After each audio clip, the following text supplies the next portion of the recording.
Hello and welcome back, if indeed you are returning, to the Poetry and English Literature podcast. Thank you very much for listening to us, as you evidently are, wherever you are in the world.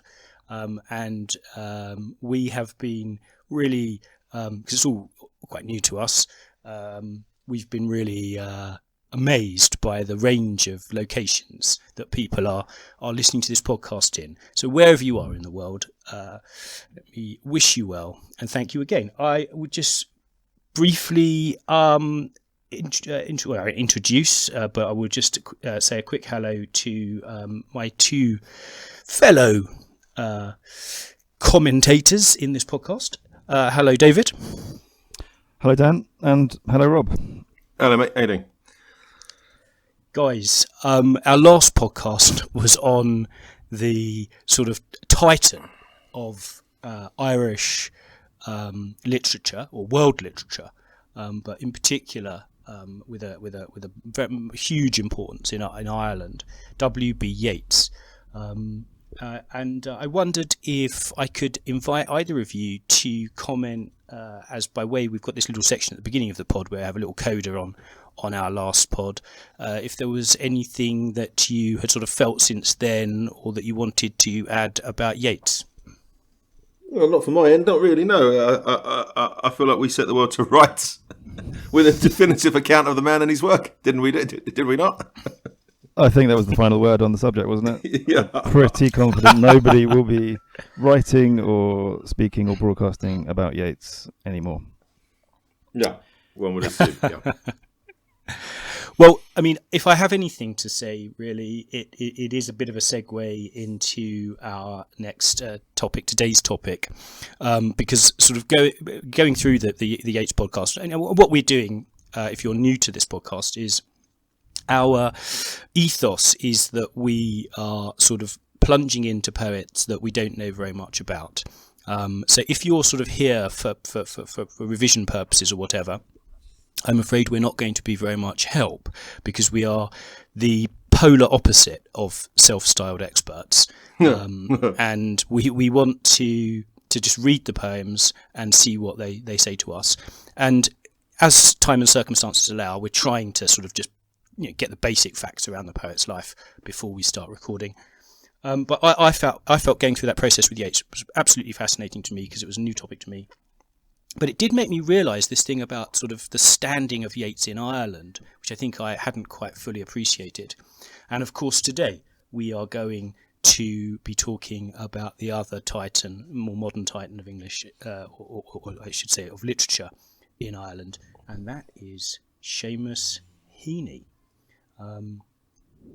Guys, I've mentioned Seamus Heaney by way of a coda to Yeats, because we are going to continue with our journey into this field of literature. But before we go any further, I must remember, I've got a little note to myself, that we have a new exciting section in the pod.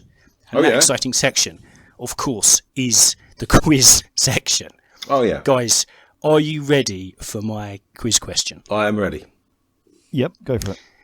Okay. Now, I'm afraid I've just recycled my quiz question from last time slightly, which is to say, because reading about Heaney, and he wasn't, quite happy to be described as an English writer, of course, rightly so, because he considers himself Irish.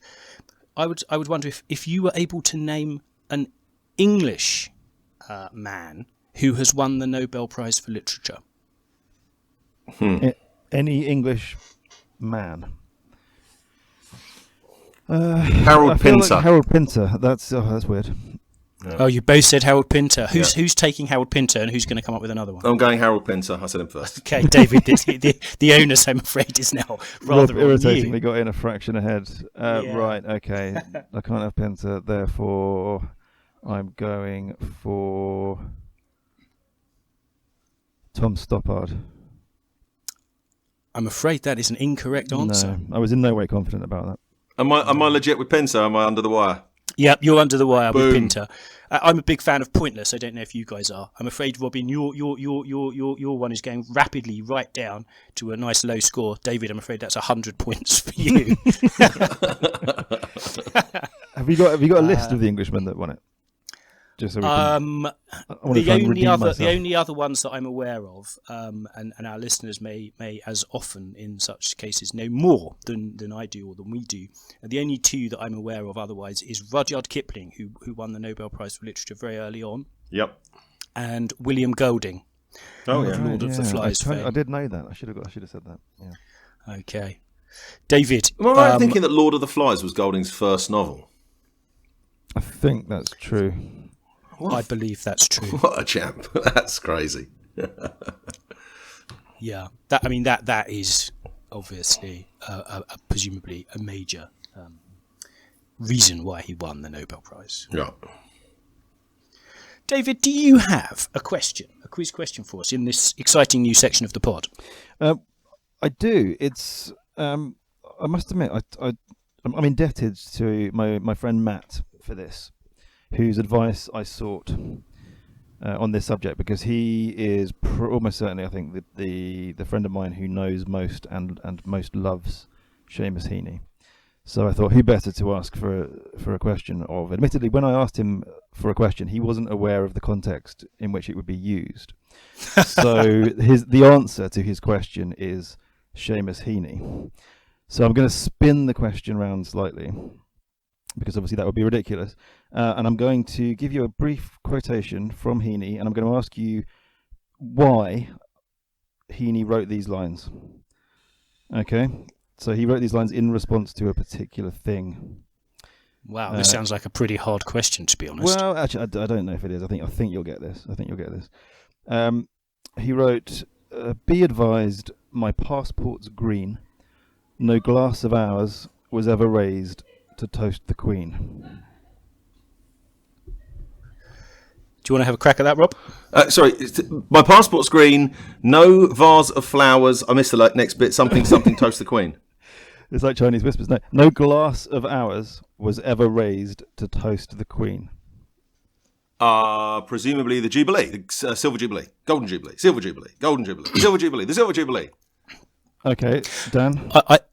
I think it's a very interesting question and quite instructive, because it establishes right up front that he did not identify as British. He says his passport's green, which is clearly that he's identifying as Irish. He is Irish.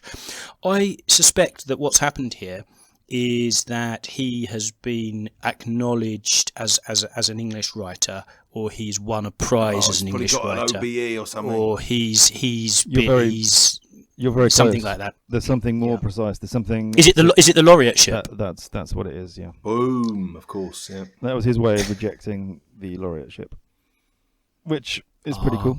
Very good. Okay, I have a question. Fantastic. I'm holding in my hands a book. It's edited by Seamus Heaney and Ted Hughes. It is a collection of the editor's own favourite poems, and it has been established as the classic anthology of our time.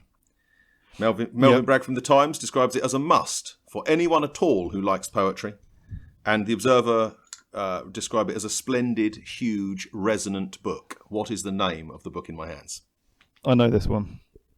I think I do as well, so I'll let you have a crack at this one. Well, I'm fairly sure I know. Is it The Rattle Bag?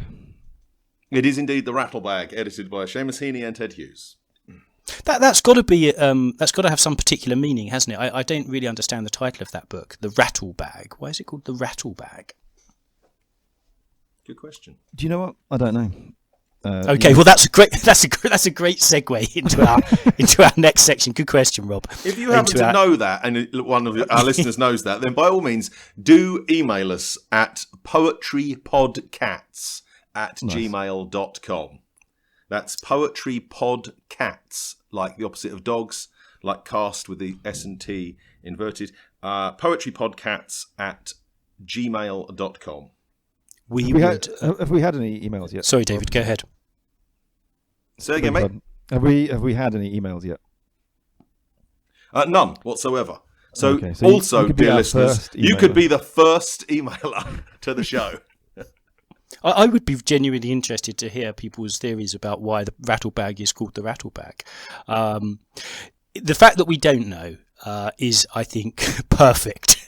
Yeah, indicative of the lack of knowledge and expertise on show. Of the next section of the pod, because if you are listening to this for the first time, we are going to plunge into some poems by Seamus Heaney. We'll read the poems and see what we make of them. And I think that, as I've said, the idea that we don't know too much about him, that we're not experts, is kind of is part of our discovery of the poems, which we're sort of hopefully going to have ones which we've never read before. Is it worth, Dan, just having a very brief biographical account of Heaney, who he was, where he was from, and so on? We've sort of just maybe his dates. Well, if I may just quickly say, yes, absolutely, we will do that. But I was just going to give it a slightly wider context, because I think there's no point in pretending or ignoring that we don't know who Heaney is. I mean, obviously, he's an extremely celebrated poet. I mean, he's the most famous poet of the sort of our lifetimes, I think. Is that right to say, do you think, both? I think that's fair, yeah. Yeah. So we're obviously aware of who he is. But I think we're recording here in England, and I think it might just be worth thinking for a moment about this kind of tension that exists. Not so much, I think, now, hopefully that's true, although we're not living in Ireland or Ulster. But I think before we go ahead, we just need to sort of, maybe what I'd like to do is just reflect on our own take on the sort of the history of Northern Ireland over the last 50 years, our own lifetimes or whatever, insofar as it's touched on us or whatever. And I don't want to, it's quite a sensitive topic. I mean, obviously it's a huge amount of tragedy involved, huge amount of pain, and it's been a huge issue. I think I would just say, for me, growing up in England in the 80s, it was sort of a background thing, but it wasn't something that impinged on me. So I guess I'm sort of saying that up front, that it's it's not something that was huge. I don't know if either of you guys can offer just a sort of a comment on our own personal experiences. What, of the Troubles? Yeah, of the situation. Well, nothing at all. I've got no feeling about it one way or the other, I suppose. I don't know. Does it impinge much on Heaney? I don't know. I've seen, being a Dubliner, it was a relatively far away conflict for him, as it was for most people in the UK. No, he's not a Dubliner. Is he not? He's a Northern Irishman, but he did live in Dublin, I think, for most of the latter part of his life. Ah, right. Okay. Well, I've got that. But yeah, he's very much. No, his certainly the early mid period stuff deals quite closely with the Troubles. Right. I mean, it was something that we kind of it was just an ever present thing, wasn't it? When we were growing up. Yes, it never impacted us directly, I guess. Well, we were in Brighton for the bombing. That was the only thing that I've sort of that felt like it was remotely close to home. Of course, yeah. When I saw the bomb damage the next day up in Bedford then. But that is a vivid memory for me, and I wasn't anywhere near as close to that, obviously, as you were. And it was an ever-present issue on the news, wasn't it? Through the 1980s.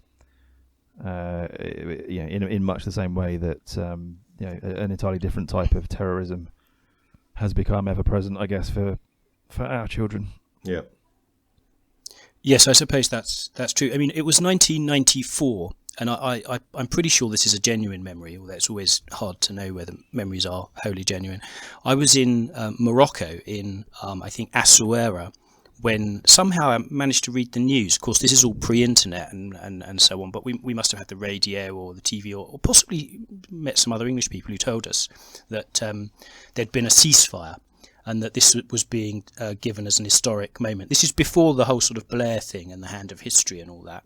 I think it was 1994 that there was announced this ceasefire, and it seemed like we were coming to, a more Pacific period in this time. So just as sort of I was getting into my early adulthood, it seemed that peace was being established, and so it sort of receded into the background, really.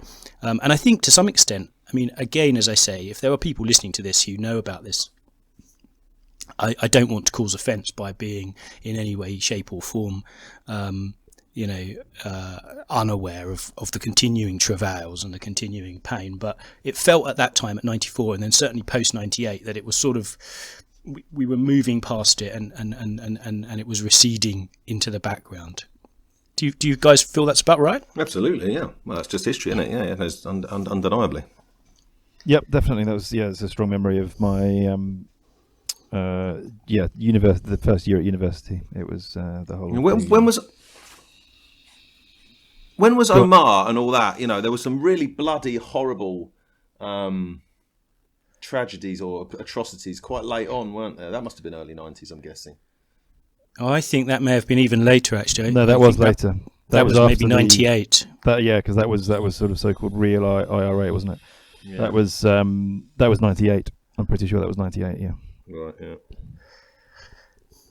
So, I mean, the reason I mention all this is because I think it is a part of the background to Heaney and to where he's coming from. David, perhaps we could move on to what we're kind of calling our, well, potentially perhaps our apologia, our sort of our knowledge, enormously limited though it is, of Seamus Heaney, sort of his biography and whatnot. Can you comment on that subject? On what I know of Heaney's life. Yeah, and also I think what we're really focusing in here is perhaps what you know of Heaney's life, and then sort of when it's in, when you've encountered Heaney and gained a bit of knowledge about him. So okay, the two things almost in tangent, in parallel. Yeah, well, I mean, beyond the fact that he was born in 1939, he was born in, I think it was Derry in Northern Ireland. I know he was the professor of poetry at Oxford for a while late in life, and as I've already said, that he died in Dublin, having lived there for certainly the latter part of his life, and of course the Nobel Prize, as we've already mentioned. My experience of his work is on a professional level reasonably, I mean, certainly compared to the poets we've covered up until now, is more extensive. I mean, I'm very familiar with most of the early poems from Death of a Naturalist, the first collection, mainly because they crop up a lot on at GCSE in particular, and I've taught quite a fairly wide selection of the slightly later work, so certainly the work through the late 60s into the 70s. As well, albeit not for a few years. So I must admit, I'll declare now that there are quite a few of his poems that I know pretty well, and I've deliberately chosen, of course, one that I was not familiar with at all for today's discussion. Excellent. We like to keep the level of ignorance total. Rob, I take it from your general approach to this one that you haven't sort of spent the week immersed in Heaney scholarship. And I honestly didn't remember that we were doing this until about 5 minutes ago.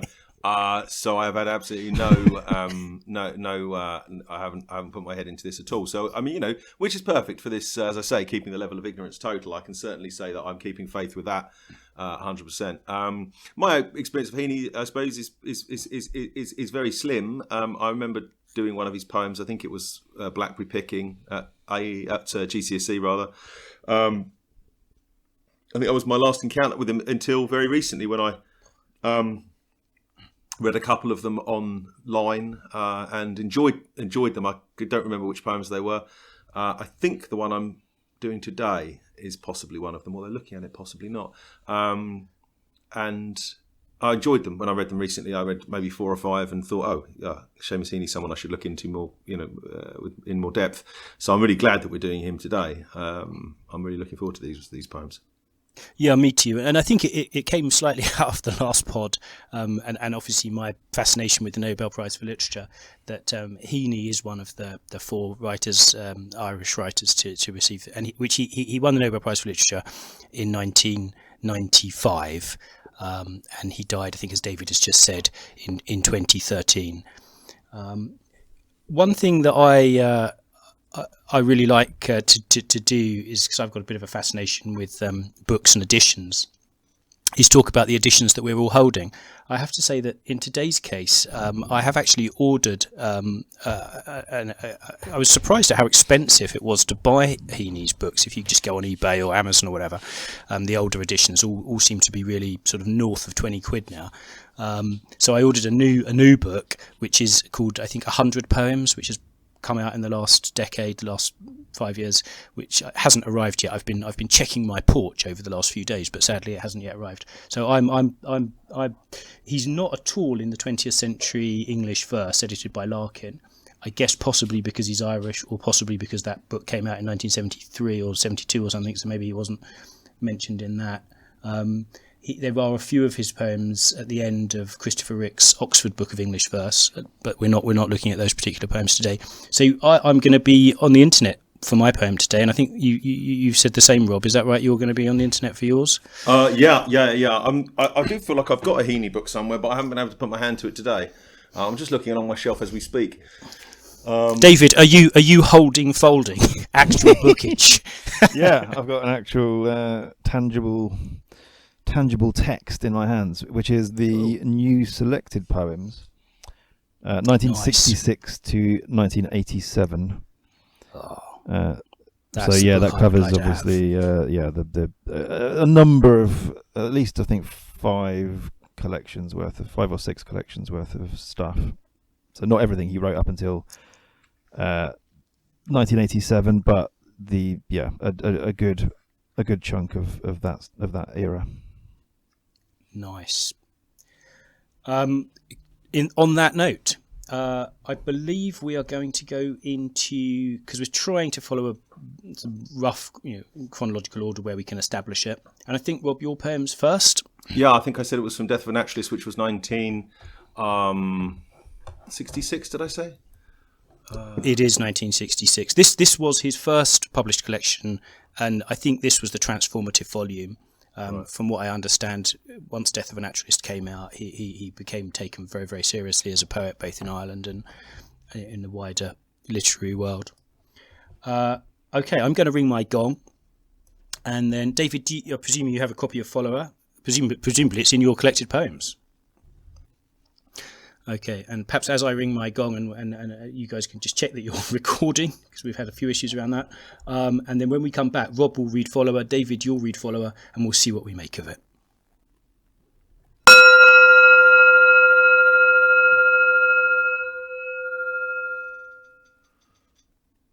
This is Follower by Seamus Heaney.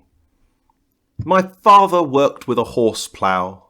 His shoulders globed like a full sail strung between the shafts and the furrow. The horses strained at his clicking tongue. An expert, he would set the wing and fit the bright steel-pointed sock. The sod rolled over without breaking. At the head rig, with a single pluck of reins, the sweating team turned round and back into the land. His eye narrowed and angled at the ground, mapping the furrow exactly. I stumbled in his hob-nailed wake, fell sometimes on his polished sod. Sometimes he rode me on his back, dipping and rising to his plod. I wanted to grow up and plough, to close one eye, stiffen my arm. All I ever did was follow in his broad shadow round the farm. I was a nuisance, tripping, falling, yapping always. But today it is my father who keeps stumbling behind me and will not go away. Okay, Follower by Seamus Heaney for the second time. My father worked with a horse plough. His shoulders globed like a full sail strung between the shafts and the furrow. The horses strained at his clicking tongue.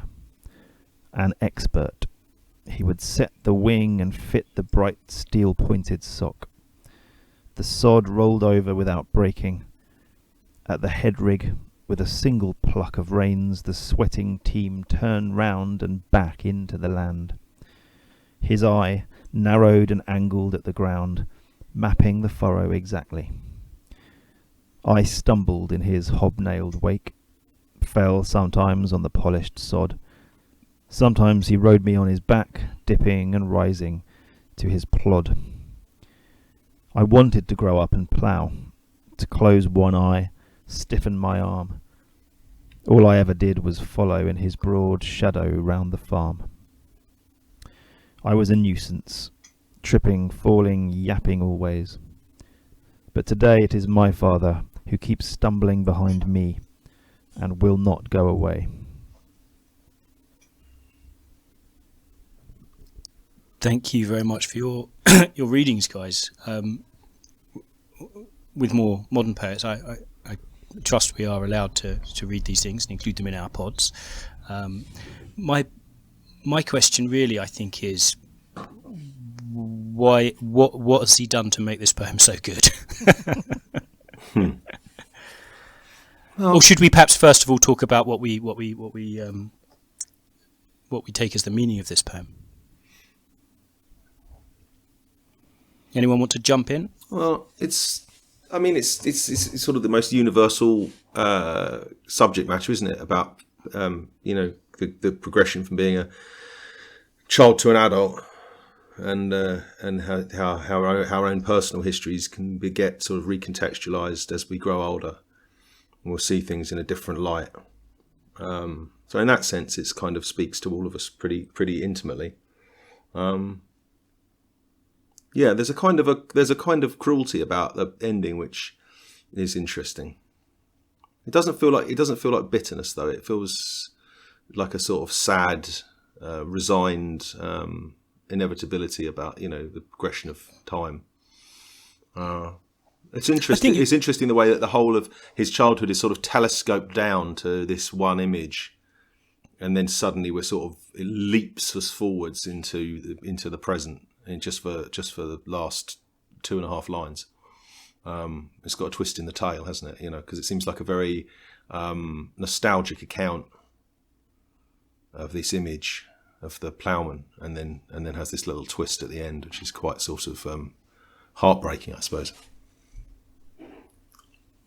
Yeah, it is quite heartbreaking, and I think you're right to sort of focus in on that, because that's the most sort of dramatic thought in the poem in a way, and the universality of it I completely agree with. I mean, I saw that word plough, and of course we did a pod on Edward Thomas, didn't we? And the sort of the land, that had the sod being turned over by a horse plough, didn't it? Yeah, it did. And there's this kind of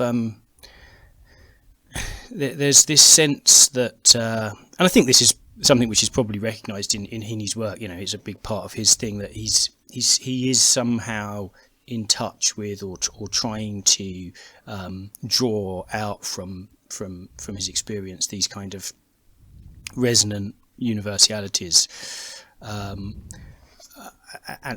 sort of the in touch with nature thing.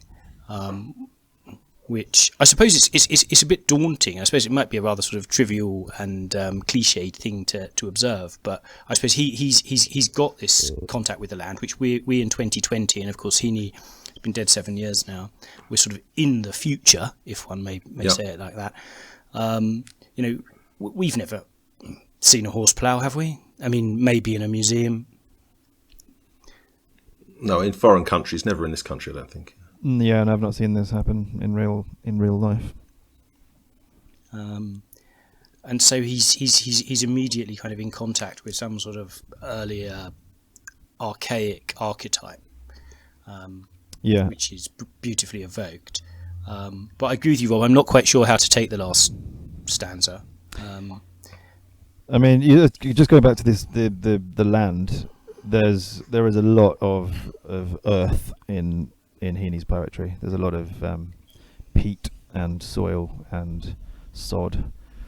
The kind of companion one to this, I think, would be digging, which is also from the first collection, and which also invokes his father very explicitly working the land while. I think that's the poem I thought I was doing, actually. Yeah. Now I think about it. Yeah, I mean, it's really similar, and he sort of self-consciously acknowledges his father's extraordinary skill at essentially at being a farmer, while slightly abashedly kind of acknowledging his own lack of skill, and the fact that he's clearly sort of set out for an entirely different path in life. So there's that here. This is a sort of an apology to his father for failing to follow in his footsteps. I mean, that's literally what, let's face it, that's what the title makes you visualize.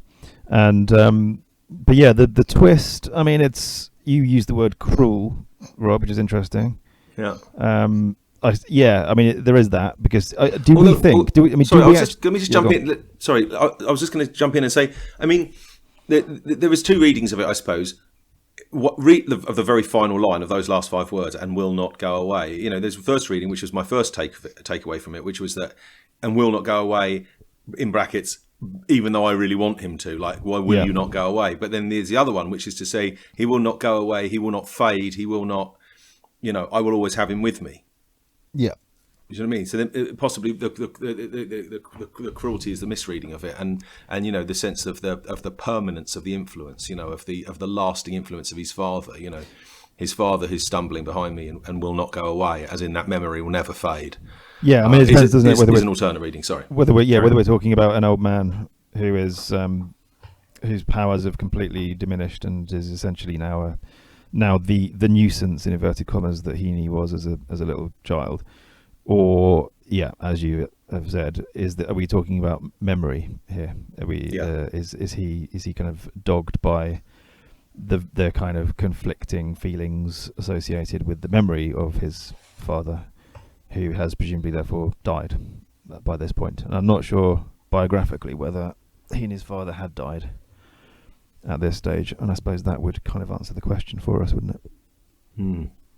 Do you think, on a technical point, you could describe that as a Volta when he says "but today"? I was thinking that funnily enough, just that word "but." It just you can't help but think that, can you? And can you? I'm sure you can use the word in a non-sonnet context, can't you? I guess that still counts.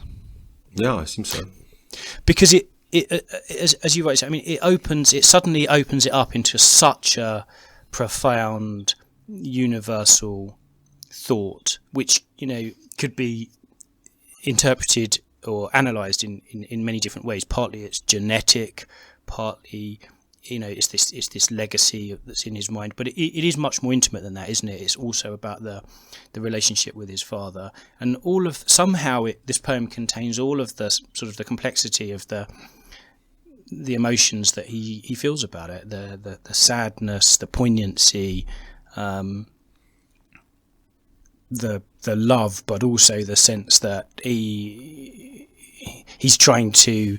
It's that will not go away, isn't it? As you said, Rob. It sounds kind of cruel, because it almost implies that he would like that to be the case, but it's more just a statement of fact.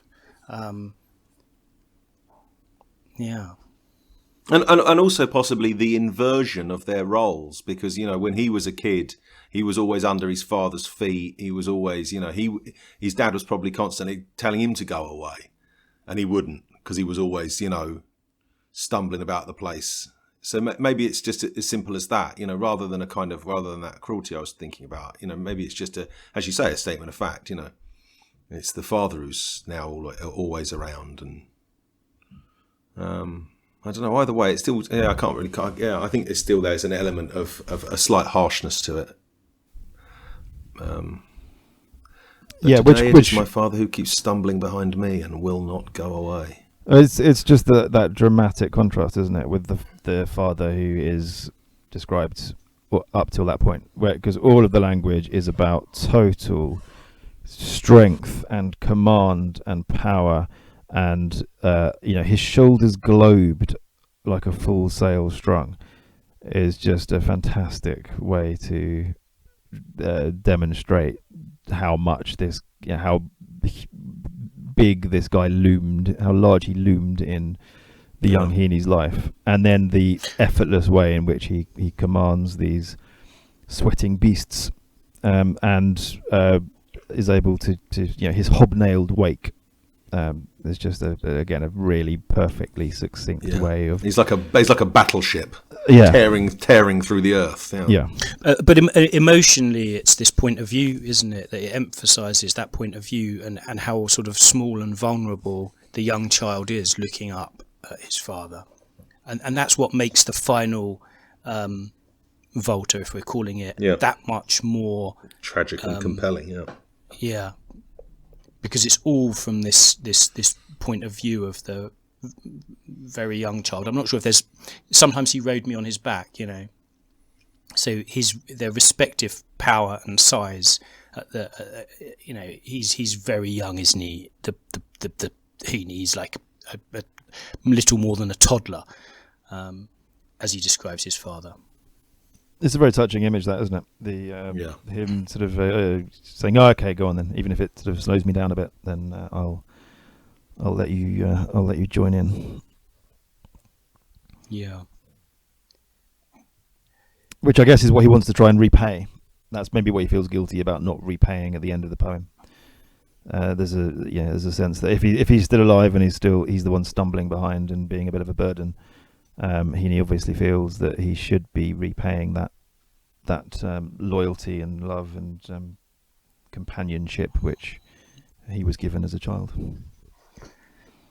What's pretty terrifying about this poem is that if it came out in Death of a Naturalist in 1966 and he was born in 1939, he's no more than 27 when he writes this poem. Yeah. I mean, that's the end date of the possibility of his composition of this poem. Yeah, but likely to be quite a bit earlier. Yeah, and I've just discovered that Heaney's father still lived for another 20 years after this. So this is very much not just about a memory of a man. Yeah, I was going to say it bears a little bit of comparison with the Betjeman poem we read as well about his father, his dead father in that instance. You know, that sense of growing up and this sort of strong man becoming dust in that poem. You know, it has a similar sort of a sense of a slight requiem or certainly a bittersweet nostalgia.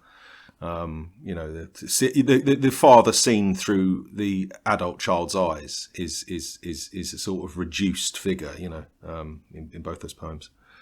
But this one, I mean, it's funny you were talking about the guilt and so on. The emotions are kind of complex emotions because those things aren't really in the poem, but yet they sort of are. You kind of feel it anyway, don't you? I mean, I don't disagree with what you're saying, but it's very lightly dealt with at the end. I mean, that Volta is only, as I say, 2.5 lines long, but it seems really packed with emotion and. It's just a jumble of emotions, even, you know. Yeah, that's what makes it brilliant, isn't it? I think, because it brilliantly implies all of that stuff. That's right. Yeah. Where other poets would have spent several stanzas explaining why they feel really guilty, he doesn't need to do that. All he has to do is he gives us a lot of detail. Just this fantastically evocative and detailed picture of a little boy and his dad, and then the just in one line at the end. In fact, just in one. I think the word stumbling is massive, and will not go away, as you've already said, is powerful to say the least. And then it sort of snaps shut like a steel trap. You know what I mean? It kind of feels like it's absolutely. It just slaps you in the face. Well, that's almost a second Volta, because. But today, so I'm thinking about the last words, and will not go away. Yeah. So if you go back to, but today it is my father who keeps stumbling behind me. You go, okay, fine, but today it's his father who keeps stumbling behind me. That's kind of, you know, that's a reflection on the inevitability of aging. You know, I actually have never seen the famous film The Lion King, but I'm told it's something to do with the circle of life. Perhaps you can correct me if I'm wrong. Dan, it's an animated remake of Hamlet with lions. How have you missed this? Yeah. You know, it's weird. It's one of those. I'm sure we've all got those films in our background that we haven't seen. The Lion King is one of mine. Perhaps this is an appropriate moment to lighten the tone. Rob, do you want to fess up now a film that you haven't seen, a major film? There aren't many, I have to say. I've seen more or less all the films. I bet there is something. Come on, I bet there is. I, other than Blow Up, rather, I have failed to watch any of the collected works. The entire oeuvre of Michelangelo Antonioni has passed me by. So you haven't seen 8.5? No, that's Fellini. I've seen Fellini. 8.5. I've seen all the Fellinis, but Antonioni is one. So L'Avventura and L'Eclisse and the Red Desert, and that. So they're the ones that I've kind of got up my sleeve. That I'll watch those when I hit 50, and I've saved them up for a rainy day. Would you say that they're bigger or lesser lacuna than my not having seen The Lion King? They are. If you're an international cineast like me, they are is a huge lacuna. Yeah, that's huge. That's absolutely massive. I can scarcely forgive myself. But I suppose I'm saving them this up. is a bit like the Rumsfeld thing, isn't it? The known unknowns. Yeah. Because in a way, you have to be aware of something to know that you haven't seen it. David, is there anything you're aware that you haven't seen? Oh yeah, I mean, there's loads of so-called great films I'm sure I haven't seen. Even though I consider myself pretty well up on cinema, but the one that immediately occurred to me when you asked that question is I've never seen Gone with the Wind. I should probably that feels like a gap. Yeah. But that's a pretty big one. Just bear in mind it was a different time, and racism was fine then. Yes, I think that film would probably be filed under problematic today. But it's very fond of its black characters, but they are very much of a type. Yeah, thanks for the heads up on that. There's not a lot of nuance.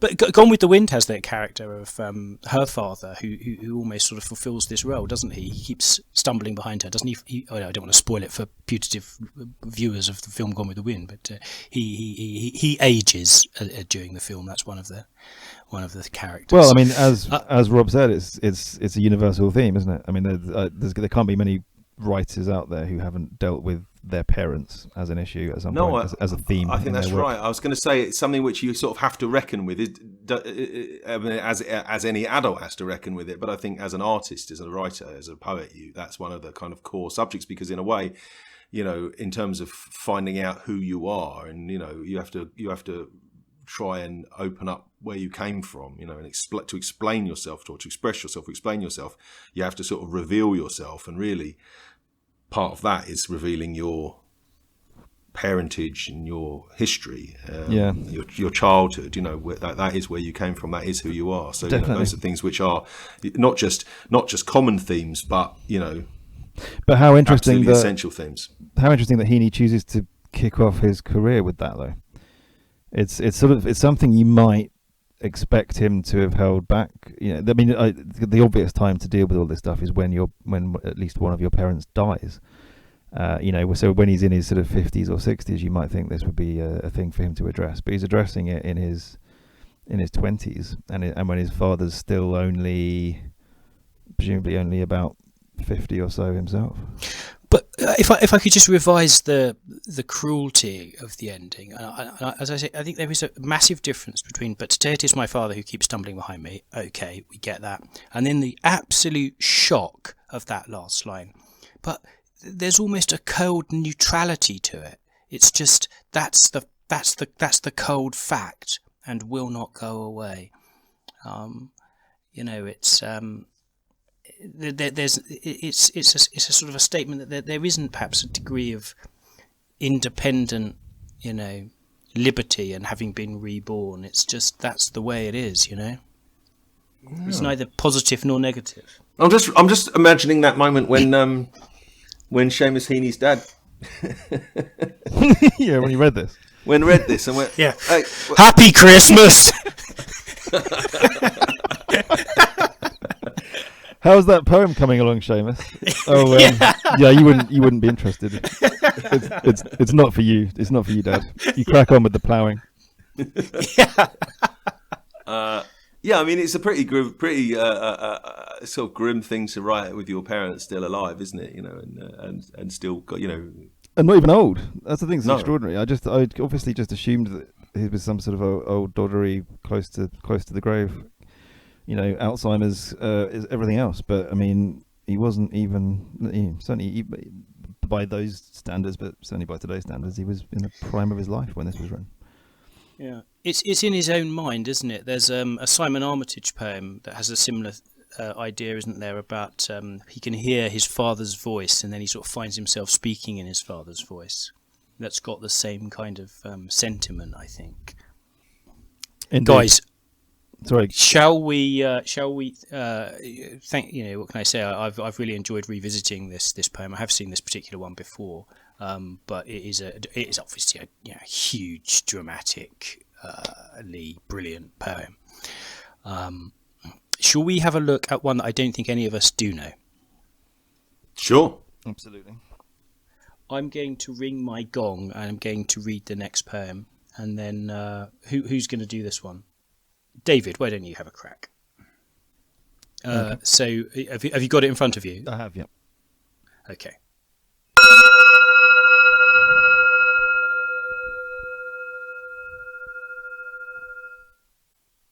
Scaffolding by Seamus Heaney. Masons, when they start upon a building, are careful to test out the scaffolding, make sure that planks won't slip at busy points, secure all ladders, tighten bolted joints. And yet all this comes down when the job's done, showing off walls of sure and solid stone.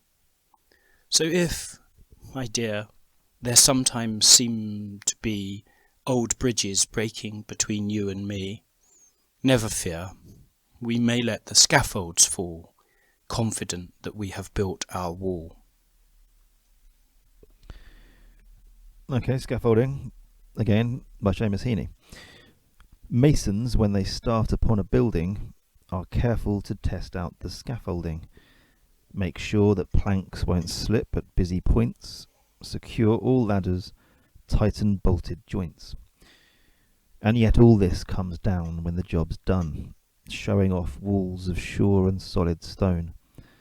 So if, my dear, there sometimes seem to be old bridges breaking between you and me, never fear. We may let the scaffolds fall, confident that we have built our wall. It was a lovely poem. What do you make of it, Rob? Oh, I think it's lovely. It's very simple, rhyming couplets. It's a very romantic and sweet idea for a poem, I think. It's obviously there is a subject of the poem, the my dear, so it's a sort of a love poem, I suppose, but one that takes into account the tribulations of a relationship, the difficulties attendant to falling in love and staying in love. And, obviously, I mean, it almost feels as though the poem has been written in the wake of perhaps an argument, as in the form of an apology. That has, just imagine the circumstance of its composition. There sometimes seem to be old bridges breaking between you and me. That's the fight, isn't it? The fighting of man and woman, of Heaney and his presumably girlfriend or wife to be, perhaps. I should very briefly say that this also is, I think, in Death of a Naturalist, 1966, Okay. and I think he had only very recently married, maybe 2 years earlier. Oh, perfect. That. Yeah, that makes all the sense in the world. And it's conciliatory, isn't it? It's saying yes, there's going to be ups and downs, but our foundation is strong. That these things are trivial compared to the core of our relationship. Confident that we have built our wall. I think it's a lovely image. It's a lovely wry and sweet poem. Yeah, it's great. I should say that it says at the bottom of this that it's read at very many Irish weddings. No, it makes loads of sense. Yeah. It's funny you should say that. It's really made me think of that kind of. Actually made me think of this. This sounds much more critical than I mean it to be, but it made me think of. It's one of those kind of metaphors that teachers or headmasters or headmistresses use for an assembly, isn't it? It's that kind of, okay, everyone, here's a thing about scaffolding, and then I'm going to apply it to you and your lives. And it's perfectly kind of sweet and slightly kind of naive and charming, for that. I would say it's quite it's a deliberately kind of slight work, which feels very. It doesn't fit really that much with the rest of what he's writing about in that first collection, I don't think. We had a pod on John Donne, I think the one before last. If there are any listeners who listened to that John Donne one, I can say that we were still trying to resolve our sound issues at that point. So that's one thing that comes to mind. But one of the things about John Donne and the Metaphysicals was this idea of a conceit, this kind of intellectual premise. Would this qualify as a conceit, do you think, in the metaphysical sense? I mean, that's essentially what it is, isn't it? A conceit, a kind of an extended metaphor. I suppose that's kind of how I always think of it. Maybe that's a bit too reductive, but yeah, that's I suppose as good a way of describing it as any. I'm reading this poem for the first time today. I must say I do really enjoy the extended metaphor that you can see. I think it's really quite beautiful at the end. One question I would never ask you guys is to ask you which verses you had it as part of your own wedding services, because I wouldn't want you to ask me in case I couldn't remember or you couldn't remember. It would be terribly embarrassing. I can tell you, I had "Love Is" by Adrian Henry. You can tell us, excellent. "Love Is" by Adrian Henry. You had "Love Is" by Adrian Henry. Yeah, very good. I know we definitely had the passage from Corinthians, which I think is a sort of almost obligatory. I'll just say, Dan, the best thing about your wedding by a wide margin was the fact that you had the Rocky II Overture by Bill Conti played on the organ in the church. That was absolutely top tier. Thanks, Amigo. Appreciate your remembering that. Yeah. But you can see why, of course, this. I think when I read that this is read in many Irish weddings. I suppose I always think of. I don't want to go into politics, but the UK and Ireland and as being sort of very similar. But I suppose it's just a sheer ignorance on my part that I'm not aware really of the very powerful animation of the difference in culture. I'm not saying that people don't have this read out at their own weddings in England, but it seems to have become very much a part of Irish nuptials. One thing I'll just briefly mention, just since we were talking about our weddings, the one thing that always does make me smile about our wedding is that I encouraged Kerry to have as our first dance, played by our band. We have All the Time in the World by Louis Armstrong, which is of course the song that James Bond has played at his wedding right before his wife is murdered. Yeah. All of these things have a slightly freighted cultural context. Lovely song, though. Yeah. It's in a way, it's a slightly surprising choice to have at a wedding, because it does rather suggest that they are going to row or do row a lot. That old bridges breaking between you and me. That's the reality of a marriage, isn't it? Of course, it is. Yes, but the reality of a marriage isn't usually properly acknowledged at the very start of the marriage, is it? I mean, maybe I'm wrong, but usually it's a lot more. You've reminded me of somebody. I can't remember who it was. Someone saying that a classic, very common choice, a sort of instinctive choice of a first dance song is God Only Knows by the Beach Boys, which is Paul McCartney has nominated as the greatest song ever, and certainly one of the greatest love songs of all time. But that begins. I was just going to say that song, which is in every other respect a perfect choice for that day. The opening line of that song is "I may not always love you." I may not always love you. Which is, it's a wonderful kind of, let's cards on the table. This might not last. Yeah. But, in the meantime, God only knows what I'd be without you. Well, for those of our listeners who have been through their own weddings, they will know it is extremely can be difficult to choose these things and get them right. But I agree with you that this poem, a bit like as you say, the Beach Boys one. It's not an undying profession of romantic love, is it? It almost is more analogous to the words that are sort of an aged vicar may speak. And I think actually, Rob, if I remember your wedding, you had a very nice vicar, didn't you? He was quite a veteran. Yeah. And he's we actually brought him out of retirement for one more job. That's true. Yeah, he was retired, and we said, would you come back and just do one more wedding? And he sighed, and was he killed in the process? He did.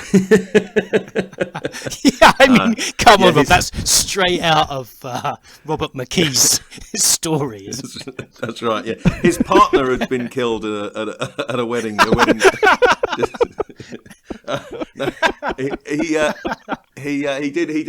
did all that stuff. The acknowledging of the fragility, I suppose, of relationships and so on, and gave us some good advice at the occasion of our wedding, which was things like never go to bed on an argument. That's right. I remember that phrase from your vicar, but that sort of stuff, which is a similar sort of spirit and tone to this poem, I think. Yeah, but it sat well on his lips because he was, I don't know, he's definitely north of 65, wasn't he? He may have been north of 75. Yeah. I think he was probably about 75. Yeah, but yeah, he was speaking with worldly wisdom, hard-won wisdom. That's right. Whereas this is from somebody who's maximum 27 years old. Yeah, but as I say, this isn't a piece of advice to hand it down, is it? This is a love letter to his young wife, And as I say, it feels as though it could have been composed in the wake of an argument or fight, and to say, these even if they're arguing a lot, these bouts of ill humour in our marriage are trivial against the bigger picture of our enduring love, which is what this poem is. And I do think as well, is to a certain degree, when he says old bridges breaking between you and me, there is a sort of, as I say, it's quite wry. It's sort of with a wink, isn't it? It's not it's not too confrontational or too revealing of their private stresses and frictions. So I think it's quite a wry and as I say, a very sweet poem. And I think that's how it would lend itself quite well to possibly not being read by the groom, but perhaps the best man or the bride's father, who can provide a wry note, but a sweet one. In a way, it's perfect because that's what the father of the bride wants to do, isn't it? Is to say something that's sort of amusing and wry, but also ultimately, never leave a dry eye, type of thing. I mean, it is a short and sort of seemingly simple poem, but he does some pretty clever things, doesn't he? In the third stanza, showing off walls of sure and solid stone, which he then refers back to. So at the end, when he says we have built our wall, he's already established this kind of beautiful, clean, strong. It's slightly surprising to me that he doesn't go with walls again as the last word. I know it doesn't rhyme perfectly with fool, but walls would suggest, that would continue the kind of motif of a space, a safe, comfortable, safe, sheltered sanctuary or whatever. Whereas a wall, that doesn't do that. A wall on its own, that suggests separation and division, which just feels to me to be not quite right. Not that I'm suggesting that I would tell Seamus Heaney to rewrite a word of his poem, but dear Seamus, that's how I would have written it. As a side point, I learnt yesterday whilst watching something about Seamus Heaney on YouTube that Seamus is apparently the Irish version of the name. Do you know which name it is? English name? James. Yeah, I didn't know that. You obviously did, David, but forgive my ignorance. Well, actually, I don't know if I did know. I think I just thought, yes, it must be James. But I'm not. I hadn't really thought about that. dear Mr. Heaney, we're not sure about the last line. I think there's a writer of films. He writes all of Ang Lee's films, or used to back in the day. Anyway, his name was James Seamus. Really? Excellent. I think. I'm pretty sure. Yeah, I might be wrong, but I think so. Yeah, I think his name was James Seamus. Yeah. Well, Anyway. yeah. Well, that occurs often, doesn't it, when you get sort of like the Gili Islands or, Oh, really? Yeah. the Ouse River. Yeah. But we have. I agree with you, David. I felt that the first time that I read it, that it was strange that it was in the singular. We have built our wall, because you sort of feel like you should have built a building rather than just one wall. But I suppose maybe, I mean, I don't know, but the wall that you build around your property is the wall, so it is a complete. Yeah, or encompassing. I was thinking possibly influenced by the previous poem, the sense of a field line. The well, as you say, the wall around the field, or the around the property. Sure, that's sort of what I was thinking of as a wall, like an old stone wall type of thing. That's what I saw when we first read it for some reason. Although it doesn't need scaffold, does it? But yeah. Yeah, I saw it. It's the outer wall which defines their relationship, which is within the protected sphere of that wall. Yeah. Is it an iambic pentameter? It is, isn't it? It's iambic pentameter. Masons, when they start upon a building, are careful to test out the scaffolding, make sure the planks won't skip at busy points, secure all ladders, tight and bolted point joints, and yet all this comes down when the dipstone showing off walls are sure and solid stone. Yeah. There's a bit of Auden in that second stanza, isn't there? The rhythm of meter of secure all ladders, tight and bolted joints. Yeah. Unhook the stars. Yeah. Quiet the dog. The imperative. Pack up the sun. I think we can move on. I don't think there's. I think it's a relatively smaller poem. I mean, it's wonderful, but I don't think there's much to be doven into. What do you think? I think unless we were to go really heavy on the technical side, which I'm not sure we can, even if we wanted to. No, I think that's probably it. There's I don't know. There's a scaffold is an interesting one, isn't it? Because there is actually a dark connotation to scaffold. But anyway, maybe that's a bit like your point, David and Rob, about these two, the complexity of the choices that one makes when trying to exemplify perfect love. Yeah, I mean, and also you feel a bit like someone standing up at the wedding saying, hang on a minute, there's a darker interpretation to this that you're not considering, which just would feel somehow not the right thing to do. That's why literary criticism has no place in a exactly in a wedding ceremony. Yeah. Okay, guys, I'm going to bang my gong. I think have I read 2 of the poems now?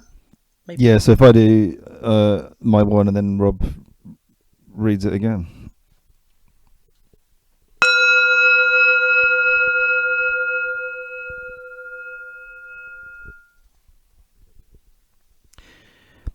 Badgers by Seamus Heaney. When the badger glimmered away into another garden, you stood, half lit with whiskey, sensing you had disturbed some soft returning. The murdered dead, you thought. But could it not have been some violent, shattered boy, nosing out what got mislaid between the cradle and the explosion? Evenings when windows stood open and the compost smoked down the backs. Visitations are taken for signs. At a second house I listened for duntings under the laurels and heard intimations whispered about being vaguely honoured. And to read even by carcasses the badgers have come back. One that grew notorious lay untouched in the roadside. Last night one had me breaking, but more in fear than in honour. Cool from the set, and redolent of his runs under the night, the bogey of fern country broke cover in me for what he is, pig family, and not at all what he's painted. How perilous is it to choose not to love the life we're shown. His sturdy, dirty body and interloping grovel, the intelligence in his bone, the unquestionable houseboy's shoulders that could have been my own. Well, I'll read that again. Badgers by Seamus Heaney. When the badger glimmered away into another garden, you stood, half lit with whiskey, sensing you had disturbed some soft returning. The murdered dead, you thought. But could it not have been some violent, shattered boy nosing out what got mislaid between the cradle and the explosion? Evenings when windows stood open and the compost smoked down the backs. Visitations are taken for signs. At a second house I listened for duntings under the laurels and heard intimations whispered about being vaguely honoured. And to read even by carcasses the badgers have come back. One that grew notorious lay untouched by the roadside. Last night one had me breaking, but more in fear than in honour. Cool from the set, and redolent of his runs under the night, the bogey of fern country broke cover in me for what he is. Pig family, and not at all what he's painted. How perilous is it to choose not to love the life we're shown? His sturdy, dirty body and interloping grovel, the intelligence in his bone, the unquestionable houseboy's shoulders that could have been my own.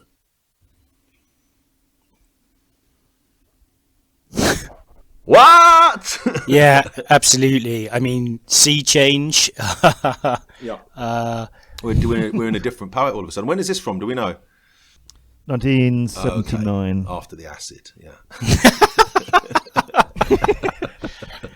Well, I mean, biographically, it's certainly true to say that between 66, when he becomes published, and he goes through these various things, and he's moves to Dublin in 71 or 72 or something, and yeah, I read incidentally that he spent a few years teaching at Harvard. I think he was at Harvard for like 20 years, yeah. One term a year, probably from about 79. Right. So he by that point, I guess, after 1979 becomes a very respected and celebrated. Hanging out with the Boston Irish. That's a very good shout, actually. Yeah. Because I don't know. I mean, I'm really interested to hear what David's got to say on this in a moment, and what we all have to say. But I think that there's a huge sea change, isn't there? This is all about the violence and the conflicts. I mean, we began the pod by talking a little bit about the Troubles. I think this is going to be more present in this poem. Do you think right, David? Yeah, it's like, as with the poems of his that I'm familiar with that do deal with the Troubles, do so in a deliberately sort of detached and kind of not metaphorical way. What's the word I mean? They're not explicitly about that. It's an indirect thing, exactly. And I think maybe that reflects his own. There's a poem, I forget which one, that sort of is coming back to me now, which is his own acknowledgement, his own sort of guilty acknowledgement of writing about this stuff from America, right. And accepting that he's not there, and he is not hearing the bombs and hearing the shattered glass and seeing the bodies. So maybe that's why he does, write about it in this indirect way. But obviously, you can't. I suppose, like, he can't get away from it. It's almost like there's a sort of duty, I think, that he probably feels that he has a kind of burden of responsibility to cover this stuff, this obviously massive, bloody period in his nation's history, even though he's kind of teaching poetry at Harvard. I think that's a very fair point, and he's born into a Catholic family, and I think it's Ulster. To be honest, I never really know exactly what that word means, not being super familiar with it, but it's the northern part of Ireland, and obviously the 6 counties are the remaining British part of Ireland. he's born up in Ulster. He moves to Dublin, and then, as you rightly say, he's over in America. It's Londonderry, by the way. He was born in Londonderry. Right. Okay. It was interesting. Again, I mean, you've used that word. David used the word Derry earlier on. Controversial. It is very controversial, and I remember having again, just living in one's life of sort of, ignorance. I remember 20 years ago being in a pub and hearing this, being tangentially part of this argument about Derry and Londonderry, and how important it was to people who felt strongly about which words you used. Derry, of course, is the preferred term in the Republic, and Londonderry. Rob may have lost us some Northern Irish listeners. Yeah, well, let me just say that I wasn't being political. I was just merely reading off Wikipedia. That's not going to work. I mean, I think we can't completely skirt around this. I mean, he's living his life, and as I think you've just said it, David, he felt that he couldn't ignore it, and it was a part of it. And I think in Ireland he is, if not recognised as a partisan, he's definitely, his passport is green, as you noted earlier on. But I think that we need to look at how he interpreted the things that he experienced, and that's tied in with identity. And it may not be that, particularly from British perspective, that obviously there are two sides to this argument, to this very vicious, violent, and tragic argument that's been waged over multiple decades, if not centuries. But he's trying to deal with it and interpret it, isn't he? And I think that's what we're looking at here. Yeah, I mean, should we have a look at some of these many things that are going on in this poem? Because there are some peculiar and slightly bewilderingly kind of scattered ideas and images that seem to be happening. Why badgers, for a start? I've noticed, actually, this probably is completely a ridiculous thing to say, but it's listed as the badgers in the contents, but it says just badgers above the poem, which that feels like a fairly glaring mistake on the part of the editor. Of the editor, frankly, because that sort of thing's important. Very. So badgers by itself, as opposed to the badgers. I'm trying to think what. Anyway, yeah, okay. So he treats. So he uses badgers. He's referring frequently, well, certainly at the beginning and again at the end, or the second half of the poem, to badgers. Why? Well, I mean, I suppose they're just, mysterious night dwellers that we very rarely see, but we sort of know are there. So it's a sort of a hidden alternate reality that is just, in our own back gardens. So I suppose knowing that this is happening, the troubles, the killings, the woundings, maimings, the rest of it, the violence is going on, but never potentially being right under your nose, but never seeing it. Maybe there's something in that. Yeah. Are they? We go ahead. Go on. Well, we talked about having seen dead animals in one of our former pods, didn't we? It was the Robert Graves Dead Cow Farm. It was. And I think at that point we mentioned the various dead animals we'd seen. Badgers. And if you didn't listen to that one, listeners, it's just as fun as it sounds. Yeah. People will be scurrying back to look through the back catalogue now, if they weren't already. Yeah. Yeah, you're right. You see a lot more dead badgers than live ones. If that's what you were. You do see dead badgers, and I think that's something that's going on in this poem here, isn't it? I mean, the murdered dead. I don't know. Maybe I'm completely misinterpreting this, but the second stanza, top of the second stanza, the murdered dead, is something about the fact that badgers are often killed. I mean, I guess particularly in an agricultural context, badgers are kind of bad news for farmers for various reasons. They often are killed or culled. They're often sadly by the sides of roads. The murdered, but isn't but it's explicitly that first stanza, isn't he saying he saw out of a corner of his eye, so to speak, it glimmered away, and he felt like he had seen a ghost. sensing you had disturbed some soft returning. So it was as though he'd seen a ghost in his own back garden. Yes. And then he's saying it was the murdered dead, you thought. That was the first thing that occurred to him.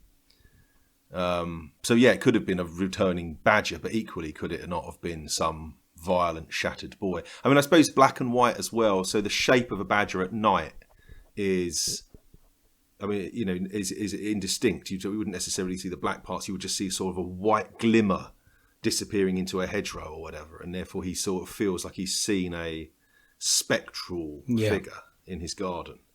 And badgers are, by the way, enormous as well. They're not little. They're not. This is not a stoat, is it? A badger is like a 4 foot. You know, is a big. The units, a big animal. as he himself. You know, they are as he acknowledges in the final stanza. As big as. Are we all on this in agreement that the you of this poem is the poet himself? Yeah. Definitely, yeah. So he when he sees the badger, as you rightly say, he thinks of the murdered dead, and then but the you disappears, doesn't it?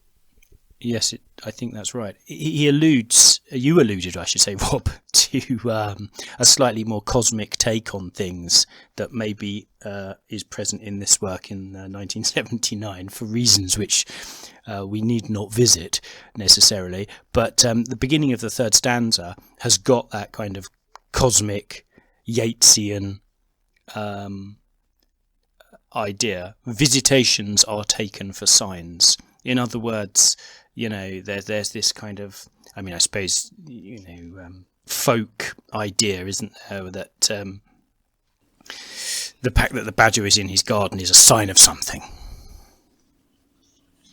Yeah. Yeah, actually, what David just pointed out is that the you does disappear, and the you is only for that first 2 stanzas, and then it comes when we come back to the stanza 3, it's now first person. Because he's also in a second house, so possibly there are 2 characters in this poem after all. Well, in the third stanza, he's back to the first person, technically, isn't he? I listened at a second house. I listened for Dunting's. No, that's what I'm saying. But it starts you. First 2 stanzas are you stood, you thought, but then he says a second house. I listened. So there's 2 characters. There's only one character. It's him.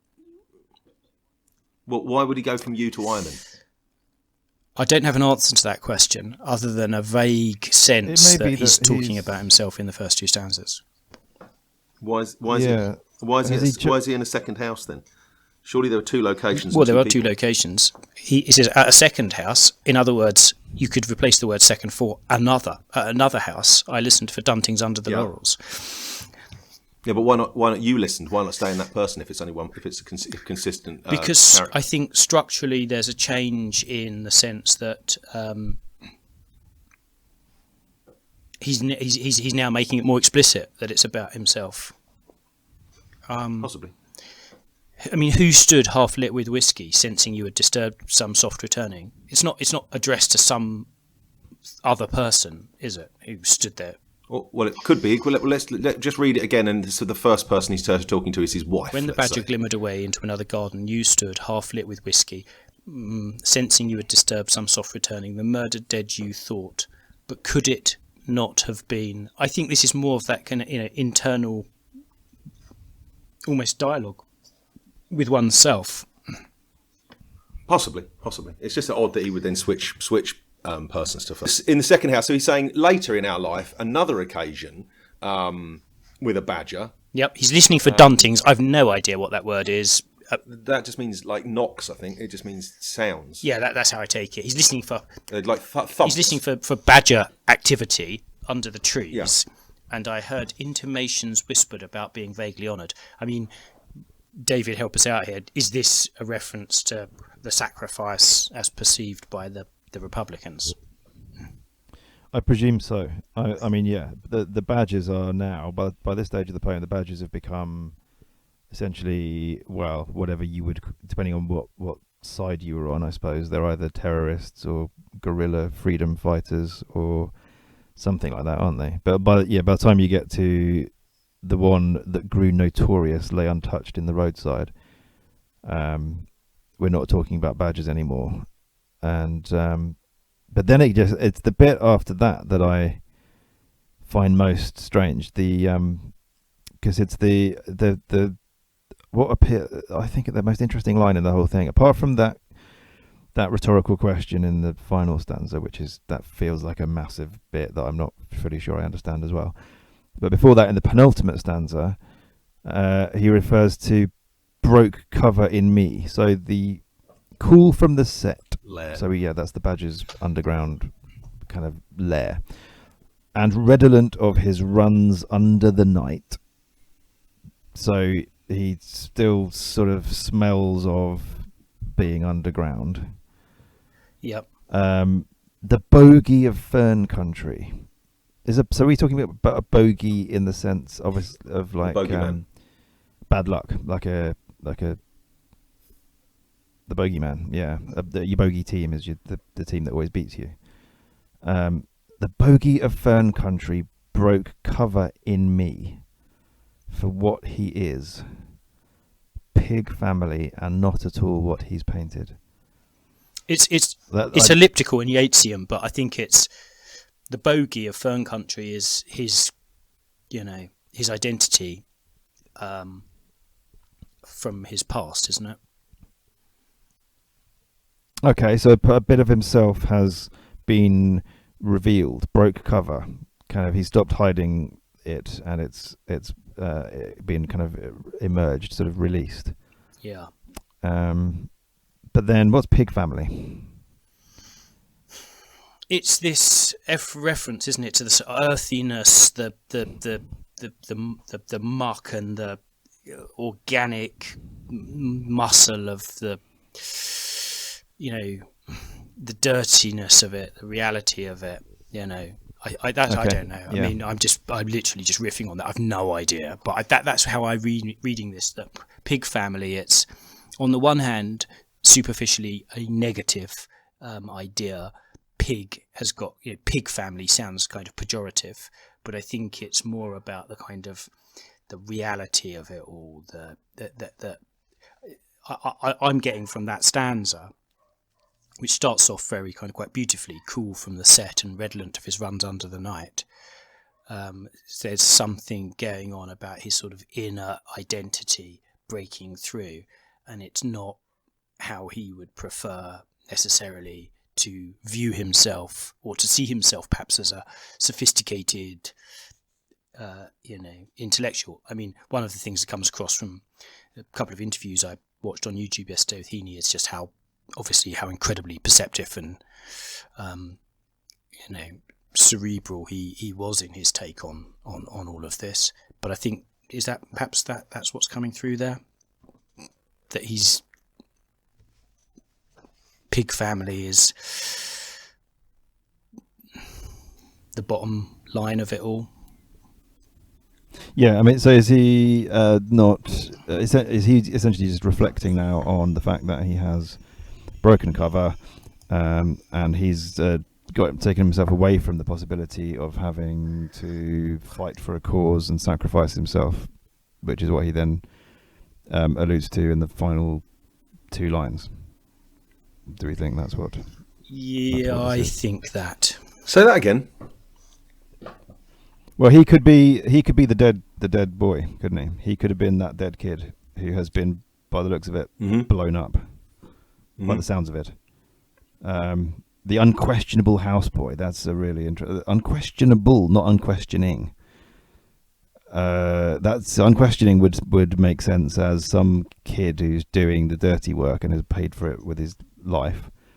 Unquestionable is, I mean, that must deliberately make you think of that boy in a slightly different way, as perhaps slightly less naive and slightly more committed, and as more of a kind of believer in the cause. But either way, Heaney's dodged all this. Yeah. And has the privilege of writing about this stuff as from afar, and as an extended metaphor, as a conceit again. I think that part is definitely just from that last line that could have been my own. It's there but for the grace of God, isn't it? That Yeah. I don't understand this poem at all. I think he's wrestling with his conscience, isn't he? And he's wrestling with this the turmoil of the conflict, which he doesn't welcome. But I don't know. I mean, this could be projection. How perilous is it to choose not to love the life we're shown? It's almost a reference back to the follower poem, isn't it? And will not go away. You know, that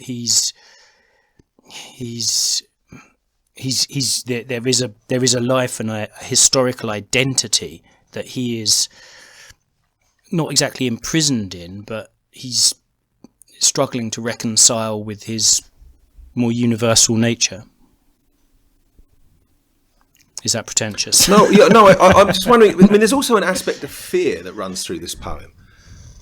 You know, we're talking about Heaney as though he's feeling like, you know, he could have done more, you know, to be, you know, a meaningful contributor to Irish independence, or, you know, whatever. However, you know, Republican movement or whatever. But equally, there's an element of fear here. So he, at Second House, I listened for thumps under the laurels. I mean, I'm sort of seeing an image there. You know, also these are vicious visitations, you know, that, and heard intimations whispered about being vaguely honoured. Okay, so he's intimations, and I know it's not the same as intimidations. That's different. But it feels as though he's being, you know, he's listening out for intelligence. He's listening to for these whisperings.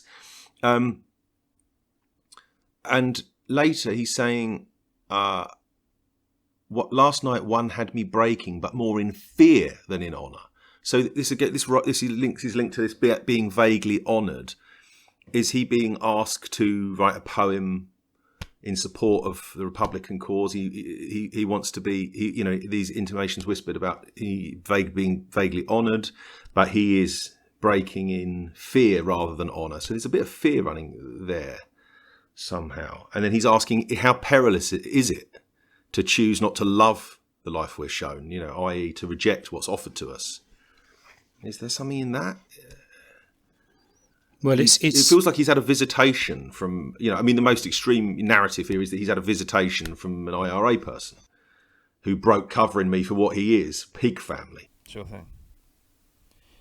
I think that he is kind of admitting that his response to all of this. Yeah, I mean, like I said earlier, I think he's expected to come up with a poetic response to the Irish troubles, which, you know, by this stage have reached, you know, critical levels clearly, and people are dying every day. Yeah. So you have to have something to say. You have to have an opinion. Yeah. But I think he is. I suppose he's probably you've got to be careful, of course. You've got to be very careful about what you say, and who you're likely to offend, and whose loyalties people expect of you. But I think he's also admitting that his response to it is actually essentially quite primal and instinctive. Hence, words like fear rather than honour, and love in the final stanza. Yeah, that's what he's interested in. He's not necessarily somebody of genuine political commitment that is going to you know, bring him down on one side or the other. To make sense of this in an intellectual fashion, as a well-respected poet, his take on it is sort of visceral and primal. Yeah, I don't understand. Yeah, like a badger, essentially. It's about survival. Yeah, I think it's sturdy body. Whose interloping grovel? Whose bone is intelligence? You know, I mean, that because he's not talking about himself, because he's now saying the unquestionable houseboy's shoulders that could have been my own. So there is another person here. Is he talking about a badger or a man? Yeah, well, there's a man. Which man? There's it's kind of like the guy he could have been, isn't it? If he hadn't escaped, if he hadn't got away, if he hadn't got a scholarship to whichever prestigious school it was that he went to, and then gone to Harvard, this could have been him. This is this isn't supposed to be his role in life. He was supposed to follow in his father's footsteps, as you've shown us with your choice. And he's still reflecting on the fact that hasn't happened, and he hasn't stayed on. and worked the earth, and then been expected to fight the cause. He's got out of all of that. Yeah. So can we just read the poem just from that the penultimate line of the stanza that begins "and to read even by carcasses." So just from last night, because that seems to me as it were, it's not a volta, so to speak, but that seems to be the beginning of the last section of the poem. Last night had me breaking, so one badger had me breaking, but more in fear than in honour. Cool from the set and redolent of his runs, which is to say the badger's runs, under the night, the bogey of Fern County broke cover in me for what he is. So a badger had me breaking in fear. Cool from the set and redolent of his runs under the night, the bogey of Fern County broke cover in me for what he is. Pig family, and not at all what he's painted. So you're saying there that Heaney is saying this primal animalistic creature within himself kind of somehow came up. There was a sort of a springing up of this animal creature within him, this pig family, and not the internationally recognised poet, Harvard lecturer, etc., etc., etc. That's maybe so. Yeah, that's the meaning of this poem. And now he's saying his sturdy, dirty body, his interloping grovel, the intelligence in his bone. It's a different version of myself, an alternate version of myself, the unquestionable houseboy's shoulders that could have been my own. So he's seeing, I don't know, is he experiencing like the call of the wild somehow? Well, I think he's just reflecting on the as you say, it's there but for the grace of God. It's that could so easily have been me. I really think that's essentially it. And he's using, because he does.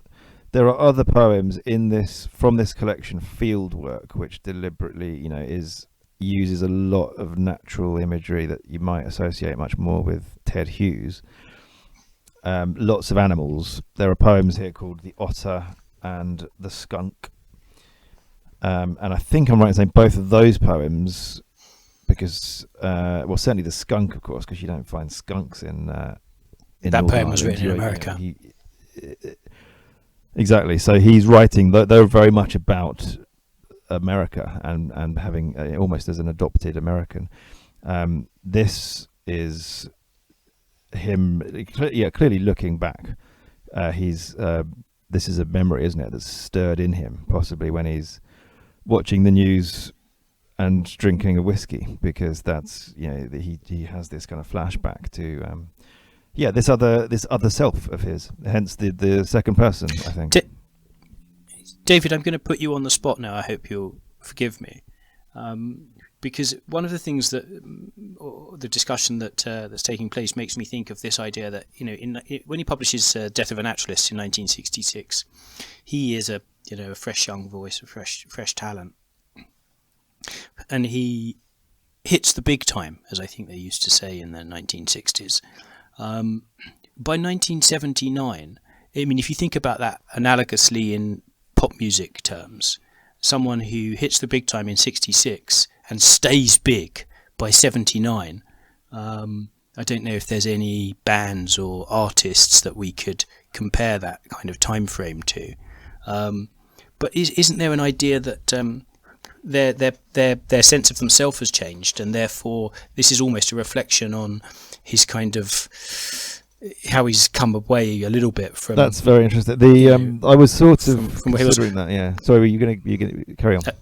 Well, my question to you was simply that: is there a lyric or a song or something that we think we could detect in the catalogue of a particular musician or band that sort of reflects on how they've become very successful and wealthy? I'm not saying that Heaney particularly was wealthy, but that they've kind of 10 years down the line or 13 years down the line, they're a different kettle of fish than they used to be. Well, each of Paul McCartney, John Lennon, and George Harrison all wrote songs about having been in the Beatles, to one degree or another.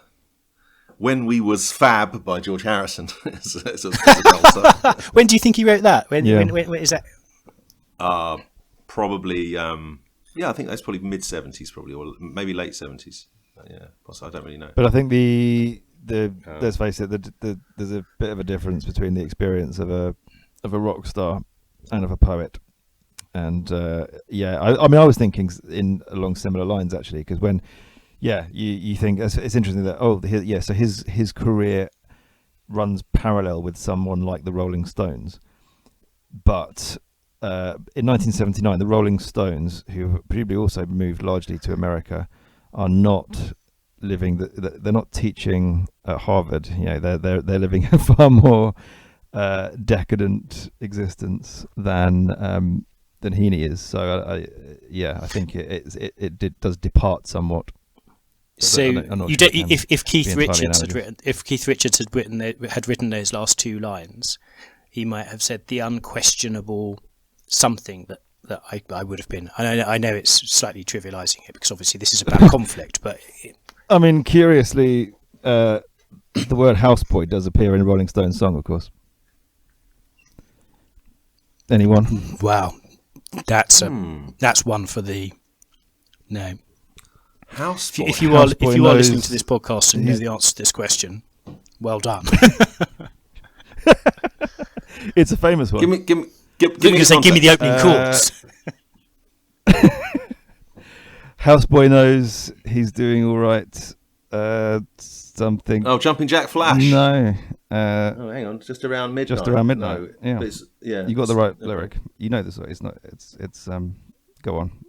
Keep singing it to yourself. You'll get there. It's lyrically the most controversial. I mean, for such a mainstream canonical song played on the radio in the middle of the day, it is a insanely, awfully racist. What is it? Sympathy for the Devil? I don't know. It's it's brown sugar. Oh yeah, brown sugar. That's slightly beside the point. Yeah, fair enough. But a bit of a coincidence. Sorry, Dan. You were talking about, would Keith Richards have? I mean, it was Jagger who wrote the lyrics, wasn't it? Anyway, so would Jagger have written these lines, or if he had written these lines, is he reflecting on the man he could have turned out to be if he hadn't become a millionaire rock star? Well, I suppose what he's saying in that final line, then, if this is our reading of the poem, that what he's saying is that he's not a Greek god. He's not a striding Adonis. He may have had all this success as a sort of internationally recognised poet and man of letters, but if you saw him in silhouette, you wouldn't think of him with his low forehead and his tight knit kind of curly hair. You wouldn't think of him as being a sort of an intellectual figure. You would think he's got unquestionable houseboy's shoulders. He looks like a skivvy, a working class person. I don't know. I suppose that's what he's saying at the end, isn't it? Is that if that's the reading, as I say, that we're going with, then that's who he is physically and viscerally in himself. Is this sturdy, dirty body, an interloping grovel. He's not a chiseled hero. No, at least in his own mind. And I mean, before we move on, I just will take a moment to just that phrase, interloping grovel. That is quite is extremely powerful, isn't it? Interloping grovel. Yeah. Guys, we should move on because we are coming to the end of our podcast time. So I'm going to ring my gong and I will ask you the question that I always ask in this section of the pod, which is... what are the 49 steps? Precisely. Get ready to answer. How old's Mae West?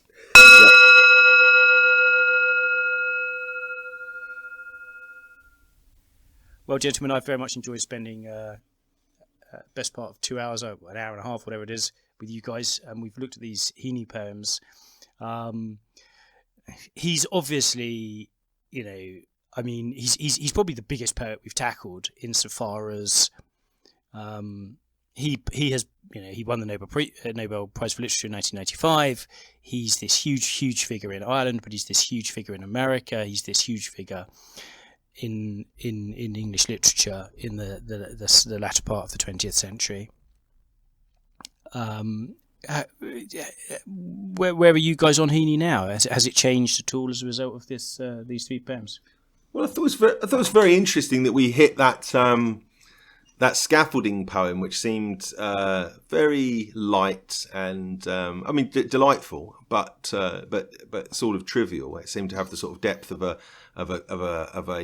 fortune cookie to some degree. I mean, lovely poem, expertly crafted, obviously, but pretty light on its feet. As I say, we sort of didn't have much to say about it. Whereas I feel this final poem, this Badgers, is, as you say, it's a complete sea change, isn't it? It feels like an entirely different,